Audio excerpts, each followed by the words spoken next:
I think it's fitting this morning that we are starting Creative Mornings again as the result of an end moment. Laura Lee, where'd you go, honey? Come here. You and I are sitting here in this space together because there was an end moment going on in Creative Mornings for this chapter. And Laura Lee and her husband Brian bravely decided that that was a beginning opportunity for them. And so I just wanted to say and start with, thank you so much for this opportunity, because it is a priceless blessing to be able to sit here in a space with like-minded people, all looking for just a little nugget of something to push us forward today for tomorrow. And you created that for us, not because you're paid to do it, not because somebody dragged you into it, but because you sat and said, my community deserves this. So thank you for taking an end moment and creating a beginning. Can we give her a round of applause, please?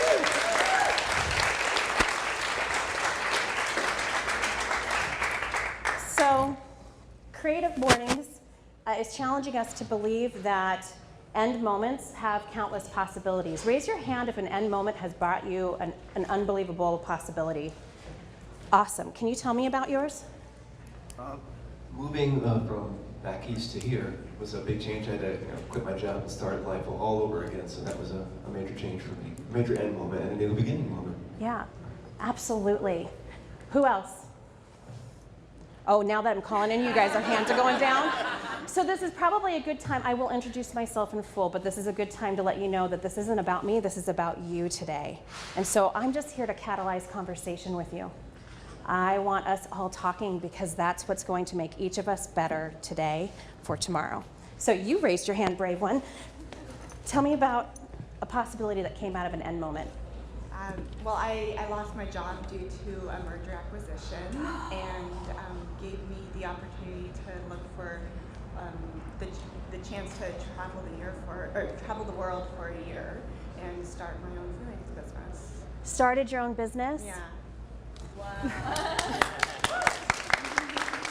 That takes courage. So this is me and my handsome husband. Hubby, would you raise your hand? We are co-founders of Tandem Collaborative. We are the quintessential power couple, I guess. I think we're just both weird people that love to do what we do. Our team is also here. Would you guys, so a few members of our team, not everybody, but would you guys raise your hand, please? I am blessed and surrounded by creatives every day. People who design, people who write, people who develop code, people who develop robots. It amazes me, and they're here to be my support system because, Laura Lee, you're not the only one who gets nervous when you go and step in front of a bunch of strangers. So, but we're not going to be strangers after this talk, correct? Okay, good. So a few things about us. We're a strategic consultancy. Somebody earlier, my friend back there in the red, who's in the moment, she asked me, what is it that you guys do? And I said, that's an awesome question. The best way for me to describe what Tandem does is that we catalyze the vision of visionaries. We get in the trenches with leaders here in the Valley as well as all over the world, and we say, where are you and where do you want to go? And together we craft a creative strategy that gets them from point A to point B. I think I have the best job in the world because I get to have those high five moments, those hug moments. I get to cry in the trenches with people when we're in the stretch. Anybody here ever been in the stretch moment before? That shaking moment where you think you're gonna die. I get to have the opportunity to sit next to the best of the best and say, we're gonna punch through this and we're going to build something. What's really neat for me now, I've been doing this for over a decade, is I can drive down just about every freeway in Phoenix, Arizona, and see the result of those moments. Those moments where they thought it wasn't gonna happen, they thought it was the end of the project, the end of the business, the end of a relationship, and yet they punched through and they created opportunity out of it. I'm not standing in front of you today because I'm some expert on all things end moments. End moments come and hit me too, and I, just like anybody else, have that moment of, what am I supposed to do with that? That didn't go the way I thought it was gonna go. Am I good enough to do this? Maybe I'm not. I mean, if this is happening, then clearly I've done something wrong or I'm not ready. So just like anybody else in this room who's experienced the loss of a job, the moving from one place that you know to some place that you don't know, I'm just somebody who's passionate about, hey, even in those moments, I can choose to be empowered. And so today we're going to talk about that. We're going to talk about what different moments of end mean. I love this graphic. It just came out, what, a week ago now? And I think that the designer was very, very, very smart. There's the end of the relationship, which I think is pretty common. We've all had experienced loss, whether that be a loss of a friendship walking away or divorce or loss of life. The loss of a job with the box being emptied. My personal favorite, which I laughed out loud for, is the loss of battery. Anybody have that? That is a real end moment, especially if you're traveling. I asked a few group of my peers, I said, what does the end mean to you? And what's interesting is I could probably come and do the same poll with each of you and get completely different results. My belief is it generally is guided by what your path is right now, what you feel. For some, end is exciting. It's the opportunity for a new beginning. I had one person say, I don't like the word end, don't use it with me. Okay, we'll try that. This person down here thought the end just is end of life, that's it. There was no other thought process. Here's a few more. I love the top one. Just an end of a chapter, beginning of the next, right? So a lot of different opportunities to think about it, and the reality is nobody is wrong and nobody is right. It simply is whatever you choose to make it be. This was my personal favorite. She was honest. She said, when you said end, I first went to a really negative place. And then I remembered this song, Closing Time. If you guys are humming it later, I want to know that because I like to put songs in people's head for perpetual moments. And she said, I remember that all endings are just another beginning. And I thought that's a really cool way to frame that. For me, I think that there's two types of ends. I think that there's the ends that tap us on the shoulder, and there's the ends that tap us out. Not saying I'm right or wrong, but you get to hear my perspective today, so that's it. Now, the ends that tap us on the shoulder are the ones that I think they're the ones that take us out of the game a lot of the times, because sometimes we frame them as an end and they're really not. They're the ones that we tend to put a little bit more energy into. But I also think that these are the ones that we still have the ability to seek the empowerment and choose to move forward. So we talked about a couple of them. You took a job loss and you created an opportunity to create a career for yourself where you're your own boss. That is taking an end moment and creating something beautiful and powerful out of it. What's interesting and what's kind of sometimes weighs on my heart a little bit is that we're rare. The people in this room we're pretty rare breeds. Because a lot of people will take the end of the job and think, I have nothing left. I don't have anything to go. I don't have anywhere that I can be. That's it. That was it. That was all I knew how to do. And so they sit and they stay. And when we talk about growth or decay, that's when you've chosen into a decay moment. Now, I say that they tap you on the shoulder because their proximity to us are close. If you think about somebody coming up and tapping me on the shoulder, they can be a little bit in front of me, they can be a little bit behind me, they can be a little bit beside me, but they have to be within close proximity. If you lost your job, okay, that's probably pretty recent. It tapped you on the shoulder. If you just went into work and realized or found out that that project that you guys have been working on for months and months and months, the client just decided to pull out of it, well, now it hasn't quite happened yet, but it's on its way. They're tapping you from behind and letting you know it's on its way. So these are the moments that come to us and say, I'm here. And what's interesting is these are the moments that we get sucked into. We get stuck. We get scared. Anybody have those moments? Anybody in one of those end moments right now, you've got something going on and you're brave enough to share? Aw, Bless your heart. Here you go. Oh, the end moment I'm in? Yeah. Man, who's married in the room? Can I get a show of hands? Marriage is hard, right? My marriage just went through something pretty tough and challenging, and we chose to stick through it and stick in. So I'm on the other end of what I thought was going to be an end. So it's hard, and that was a big tap on the shoulder, so. Yeah. Those moments that you think this is the end, and then you are brave enough to hold on a little bit longer, and you realize it just is going to shift. It's not really ended. Thank you for sharing. Anybody else have an end moment that they're dealing with right now? Okay, I've scared you. I'll come back. All right. For me, I believe that my career has been completely seasoned in end moments. I started in corporate, loved it, worked with all kinds of developers. Do we have any developer people in here? Anybody that write code? No. Okay, anybody that designs websites and works with developers? Yeah. They're my favorite people on the planet. I mean, you don't take them out in public very often, but they're really, really fun. I got an opportunity to start in corporate, and that came to an end. And then I went into agency and learned a lot, and that came to an end. I have every day a project that's coming in and a project that we're in completion on, and so end moments are, I don't look at them as, okay, we're done. I look at them as, all right, we did it, and now what's next?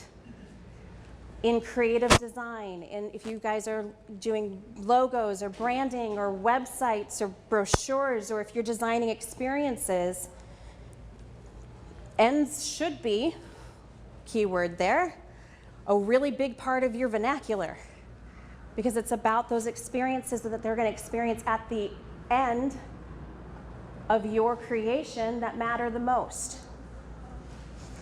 Now, there's the ends that tap us out. Any guesses what I might mean by that? Raise your hand if you thought I meant death. You're right. Okay, so these end moments are the pinnacle of our purpose. In fact, in my mind, there's only one of them. It has two moments when it happens. We'll talk about that in a second here. But this is the end that if we would be focused on it a little bit more, it would ground us in the moments that are shaking us up from those shoulder moments. Ends that tap us out, I can only think of two. There's death, when you are no longer on this planet. And I know that's really heavy. If you choose it to be. They say that actually the true death is when your name is mentioned for the very last time. That's the end that takes you out and you don't really have any more cards to play, or so people think. How many of you guys own your own business here? Show of hands. Awesome. This is gonna be, if you choose it to be, you're like, oh, I don't know if that's awesome. No, I hope that this is awesome for you, because I hope that if you choose to take on this message today, if you go left here with one nugget, I hope that it's that you have this incredible capability to sow in powerful moments that'll ripple out long after you're here. And if you're owning a business, you're creating something from the ground up, generally speaking, you are tapped into something really deep inside of you that you might not even be able to divine most days. It just seems to drive you forward. Even in the moments where you're like, this is crazy and stupid. Why did I think I can do this? And yet there's this little guy in there with toggles going, nope, you're gonna go forward, you're gonna go forward, you're gonna go forward. And you find yourself a year, 2 years, 3 years doing the entrepreneurial game going, I think I'm gonna survive this. I think we're gonna do it. And the thing is that a lot of times when you're in that entrepreneurial game, your vision is just survival to the next day, to the next week, to the next month, to that next land of a client so that we could get paid. I'm getting sick of ramen. That would be really great if we could have a little bit more, cash in the hopper. I think what's really cool about knowing that this is reality is that if you want to practice your ripple effect, you can do it in the legacy of what you create, how you design. Even if you're not here as a business owner, if you're a creator, you're a designer, you can sow legacy and ripples into everything that you do. How many of you guys start your projects with an end in mind? Beautiful. Did you start with not doing that? Did you start with just maybe checking the box? Did you ever go through that moment? I'm staring at you, so you're it. I think you have to go through it to know that you need to have an end. Yeah, I think you have to do it a few times to recognize what are we working towards exactly. and defining that. Yeah. What is your experience with not starting at the end in mind? What do you notice about projects? They don't end. Right? How many of you guys have done a branding project and you're on round 36 and you're like, good gracious. No joke, did we not go through that? Recently. We forgot to ask the end question. Oh, I apologize, this isn't fitting on the screen, but here's the main gist of this. That's how many new businesses start a year. That's how many who don't make it.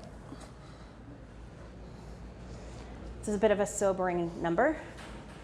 I promise I'm not here to tell you to go get a 9 to 5.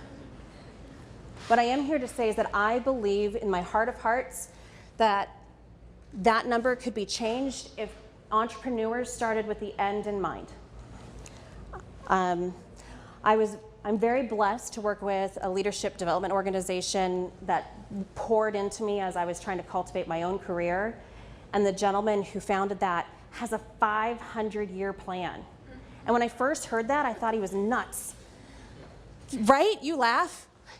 It's great, but where do you even start? We don't have Moses here to talk to, so I'm not really sure how he did that, but he had a 500-year plan. Now, here's what's really interesting. He passed away. And his business is still going and thriving and global and incredible, and the people that come pumping out of there are people you and I know really well in the celebrity ring. And I believe that the only reason why his business is still going is because he took the time to think through what a 500 plan could look like. Does that mean that he has a checklist for, well, year one, day one? These are the 5 things you're going to do. No. But he took the time to say, my vision without me in it would be that this is what we're bringing into the world. This is what we're creating. This is what our ripple effect is going to be. So here's the secret to success when you have ends. 1, you get to surrender to them. You can't fight it. They're going to happen. There's no magic button for us to stop having end moments. But the secret to the success of your project, of that logo you're designing, of that client that you're trying to land right now, of the business that you are in the middle of growing, is the end. And if you have not thought through what that looks like, you're going to set yourself up for a lot of heartache and a lot of trial and tribulation that you could be avoiding if you had the end in mind. So, one of the things that we do, by the way, this is Helen Keller. The most pathetic person in the world is someone who has sight but no vision. I was like, dang, I didn't know she was that blunt. Has anybody else seen that quote from her? Or it was new to me. Okay, good. All right, good. Because that was, it's real. Do you ever have moments where people say something, you're like, ouch, but true. Okay. I want to take a moment to highlight this so you don't think that this is an Elizabeth Mead thing. I want to give you some proof. Let's take Steve Jobs. I just watched the documentary on him not too long ago. I think I would have struggled underneath him on a day-to-day basis, but here's the one thing that I can firmly believe in is that he had a vision way beyond anybody's comprehension. And whether you like Apple or not, I know I probably have some Apple haters in here, my husband being one of them. So if you are an Apple lover, come join my side of the fight, and if you're not, go join his, please. Steve was firm on the vision of what he saw, and he saw home computers when there were none. He saw people like you and I having careers working from home when that wasn't even close to being a thing. He had the end in mind, and he was so dedicated to it that most people, by most accounts, would call him a big a-hole. I was not brave enough to say the full word. Okay. Jim Carrey. Again, I'm not saying that I love these people or that I'm for them. Please don't, I don't want to get any hate mail that says, I can't believe that you support. I'm not supporting. I just found stories that would help you and I understand end moments count. He was broke as broke could be, and he wrote himself a multi-million-dollar check and kept it in his pocket. That was his end. And then his very first movie, that's what he made, to the penny, what he wrote. That's how powerful as human beings our manifestation power is. You can literally go, how many of you are going to go write yourselves $1 million check today? Yeah. Truth, I wrote one this week. I have a goal. It's kind of crazy. You want to hear it? I wrote a check for $5 million, and it's not going to me. It's going to a cause that I believe in that helps kids. And I said, 2 years.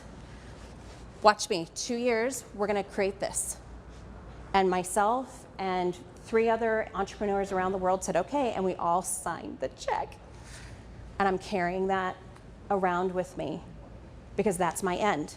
You can have multiple ends in mind. It doesn't have to be just your end of your life or the end of a relationship. It could be the end of your project, the end of the next level of money that you want to create, whatever it is.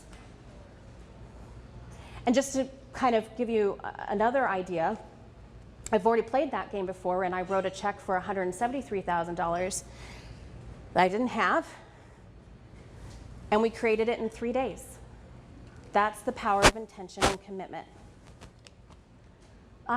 Walt Disney, think he had an end in mind with his vision?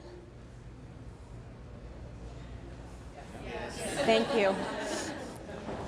It's okay, we're getting to the part where you guys get to do most of the speaking. He did. And he's gone, and his vision lives on. And we can get into the other aspects of it. Let's just keep it simple. His vision lived beyond him. Now, I often meet with entrepreneurs who go, it's not about me. I don't want it to be about me. They're worried that having a vision and it projecting out beyond them, I think, makes them look unhumble or like they're egotistical or egocentric. And I get that. For the first part of my career, I would say, I like being behind the curtain. I hope nobody ever knows my name because I just don't want anybody to think that I want the stage. And I'm actually an introvert. After this, I'm going home in my PJs. And my husband said he got me Jack. So I'm winning. But the reality is, I love these people up here that work for me. And I love the clients that we work with.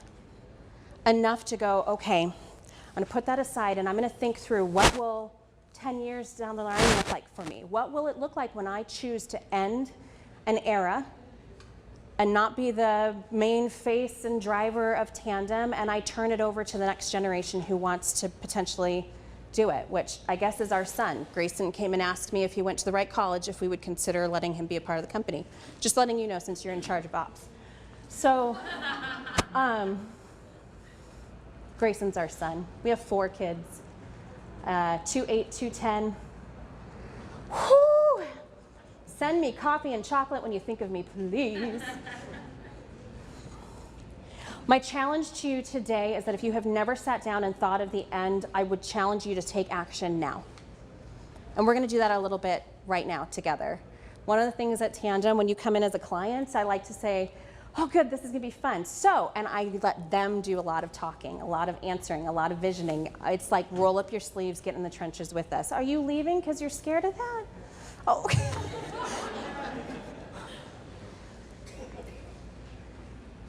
The reality is I'm so curious about your dream, your vision, your opportunities and the end moments.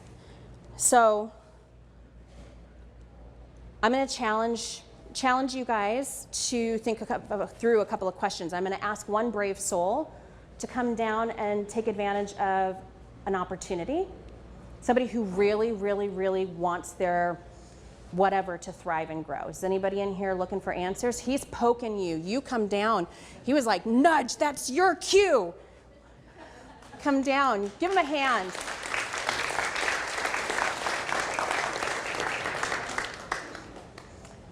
Do you like standing or sitting? Standing. Okay, perfect. What's your name? Austin. Austin. What do you do, Austin? I'm a freelance motion designer and I train people how to animate. Awesome. That's great. How long have you been doing that? Probably about 5 years. Okay. So if I were to say, hey, where are you, your business right now? Like if you were going to say this is point A and identify it, where's your business at? Can you clarify? Sure. So I like to say, in envisioning and trying to figure things out, it's good for us to know where we are. So it is, you know what, we're great, we're established, we're growing, revenue's coming in, we're landing clients easily. Sometimes it really is, Elizabeth, I've had ramen for the last 3 months straight. Sometimes it's, you know what, I'm at that place, I'm not quite ready to pull the trigger financially to hire a new person, but if I want to grow this to the next level, that's exactly what I need to be doing. So is it the chicken or the egg, or what do I do with that? So where are you, if you're open, are you open? Yeah. This is a safe space, right, for him to share? Okay. So where's your business right now? You know, you can hold that. My business is a place where, I'm on the verge of what feels like maybe not a complete end, but a shift. Okay. Freelance has been amazing, but I definitely want to push more in that direction of leading other people, training, bringing up others that would like to be in a position where I've been. And so I've been on that verge for like a year plus. Okay. And it feels like it's not happening, but I'm just being persistent. That's And good. I don't know if that answers. No, that's perfect. Persistence is key. So let me ask you this. 1 year from now, if you were to think about 1 year from now, where is your business? 12 months from now, I am very selectively taking on client work. Okay. I have at least one person helping me run behind the scenes stuff with my courses and membership, and it feels weird to just Yeah, I know, it does, doesn't it? It's okay, keep going. say it out loud there. This is called a bold declaration, by the way. No, like my wife and I have been doing a lot of visioning for the business, and I know that I have a hard time putting numbers on things or dates on things. Yeah. Because I've put big numbers and dates together and they haven't matched. So that's why I'm like, I know that I just have to be persistent, and that keeping at it is the thing that's going to get me there. But I would love to be at a place where the business itself is making $250,000. I have employees, and I have a large group of people who are getting incredible results through my notarial courses. And you set a number. Yeah. You just declared an end moment. Yeah. An end moment that'll serve you, right? Great. So 10 years from now.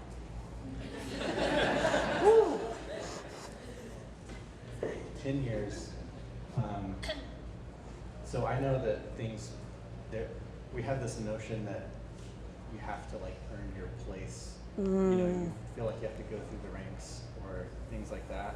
And I get myself caught in this place of like, I'm not good enough to teach people X, Y, or Z because I haven't achieved as much as I want to in that area. But I know that I can be a leader that inspires people, and so I want to not keep myself or sell myself short and just say like I can only do X, Y, or Z because I don't feel like I have what it takes, or I'm not there yet. I have to earn it. But I know that I want to get to a place where I are kind of shaking off that bit of insecurity. And so and this is all you get to the place where I want to help people become financially prosperous with their businesses. I have so much passion around talking about money, and it's such a difficult thing for a lot of creative people to just say numbers, like saying $250,000 feels real weird, even though I'm super comfortable talking about money. But that's like a place that I know I want to make an impact is on the money side of creative businesses Yeah. and freelancers. So, I'm going to give you a gift if you choose to receive it. This idea that you have to earn it, you have to work hard. How many of us heard that you have to work hard to get what we want in life? Awesome. Totally a lie. And some of you are working hard and you're like, what do you mean that's totally a lie? And we'll talk after this. You have an opportunity to have an end moment with that paradigm that's on autoplay in your mind. You don't have a problem talking about money for other people, but when it comes to the gift for yourself, it sounds like there's some resistance.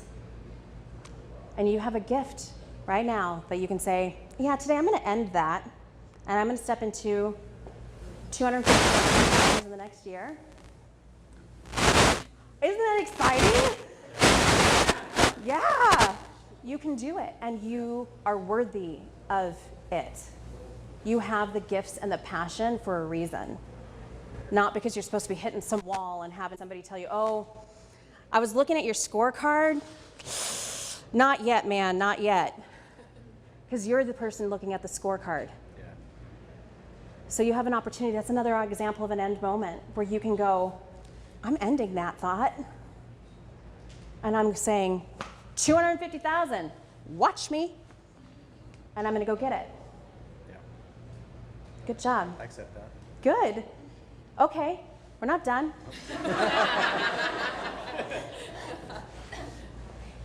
75 years from now. I know, right? You're like, what? Who said, oh my gosh? It's possible. Do you really want to grow your business? Where's your beautiful wife? You guys are putting your blood, sweat, and tears and love into this, right? Is it really just, it'll live however long it lives, and then, no. These are our babies. Don't you want to see it go off into the world? Preferably with a really cool buyout with options? Okay, so 75 years, are you going to work in 75 years from now? Oh, come on, really? I've never thought of retirement as like the end goal. Yeah. It's impact and choosing to like follow curiosity. Yeah. And I want to have a business that's running on autopilot, and then I have the Sorry. I want to be able to have that, like the place where I'm envisioning the Yeah. company, but I'm not the one that has to sit in the office all day. I might be off around the world promoting her books. Oh, can we talk afterwards? I need to learn from you. Okay. Yeah. Yeah. But the thing you said about being worthy, I recently heard someone talking about that, and it was somebody who got to a place of making, as an entrepreneur, making, multiple millions of dollars a year, and she realized that was, she thought she needed to be worthy of that much success, Yeah. and the only thing that changed was her perception of her worthiness, and that we're all worthy of the things that we want. Yeah. You can't earn that. That's just something we all inherently have. Yeah. Exactly. All right, so back to 75 years. Oh.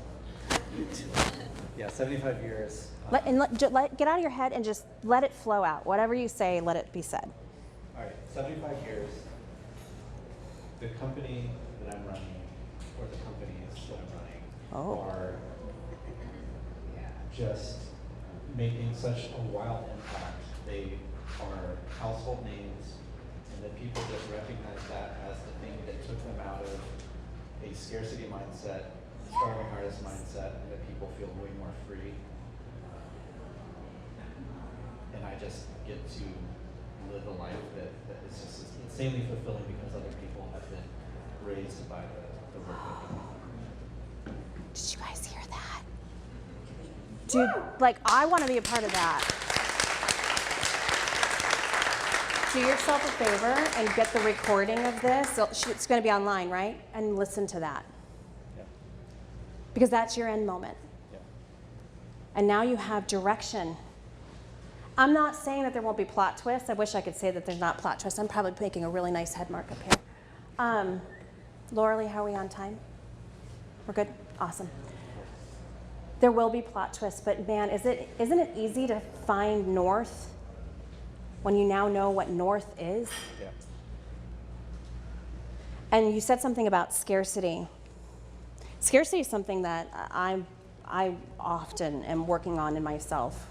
Okay, you know, that's a scarcity mindset. Oh, that was a scarcity thought. And so the fact that you want to impact and empower others to not live in their scarcity, that's a beautiful thing and a rare thing in this world.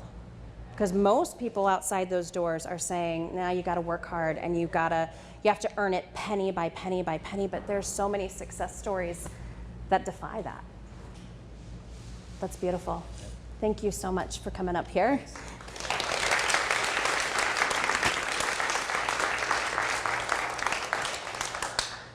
That takes guts to come up here and say big numbers, and this is what my end goal dream is.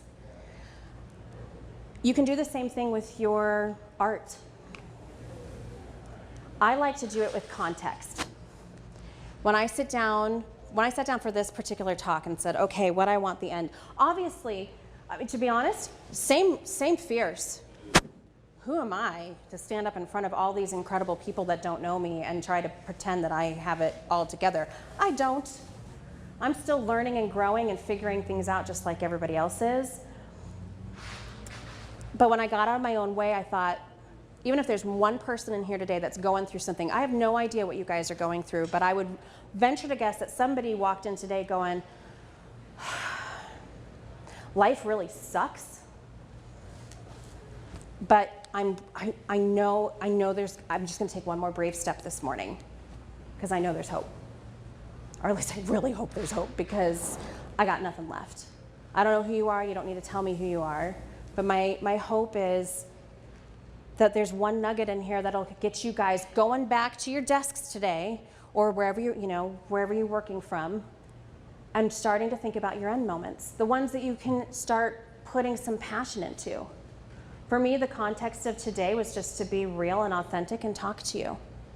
And what that looked like was some laughter moments, some not worrying about being too overly polished, not freaking out when my slides are not, presenting all the way in full, because that's not what it's about. For me, the end moment here is an opportunity for us to connect in this room and gain a little bit of insight from one another. So, we're gonna take a couple of minutes, look at the people around you because you're gonna get to know them. Yes, they're gonna love my hands-on stuff, aren't they? It does you no good if I'm sitting here talking at you for 45 minutes. What does you good is if you take a little bit of it and talk it through. So what I would like to do, if you would honor me with, how long do I have? 10 minutes. Okay, so we're gonna take 5. And together, partner up. You can be in groups of 2, 3, whatever you wanna do, and I want you guys to answer questions. Where are you right now? Where will you be in 1 year? And then take it up in 5-year increments from there. See how far you can go. 1 year, then 5 years, then 10 years, then 15. Trust me, it's worth the exercise. And do yourself a favor, don't be like, oh, what does she want me to say? I don't. Pick anything. If you don't have a business in this room, pick the project you're working on. And yes, talk about what your project will look like 10 years from now. If you're designing a logo, take it all the way out. Tell me what it's going to look like 100 years from now, please. Because that's the purpose of your job, is to design something that will stand the test of time and go with people. So 5 minutes, partner up, answer those questions, please.